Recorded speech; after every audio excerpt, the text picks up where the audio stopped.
వెంకటేశ్వర కళ్యాణం అయిపోయింది, పద్మావతి కళ్యాణం అయిపోయిన తరువాత ఒక రోజున లక్ష్మీదేవి వచ్చింది ఏకాంత మందిరంలోకి. శయ్య మీద కూర్చునంది, ఏమండి, పద్మావతి పరిణయానికి కుబేరుడి దగ్గర అప్పు చెయ్యాలా? నేను లేను లక్ష్మిని, నన్ను అడిగితే నేను ఇవ్వను, నన్ను దూరం చేసి కుబేరుడి దగ్గర అప్పు ఎందుకు వచ్చుకున్నారండి అంటే ఆయన అన్నాడు, అంత మాట అనకు లక్ష్మి, నేను కావాలని నిన్ను దూరం పెట్టి కుబేరుడి దగ్గర అప్పు పుచ్చుకోలేదు, ఆ అప్పు పుచ్చుకోవడానికి ఒక కారణం ఉందన్నాడు.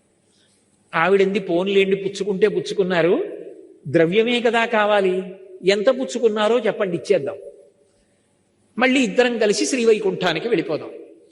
శ్రీవైకుంఠ విరక్తాయ స్వామి పుష్కరిణీ తటే రమయా రమమాణాయ వెంకటేశాయ మంగళం అని కదా మనం మంగళాశాసనాల్లో చదువుతారు.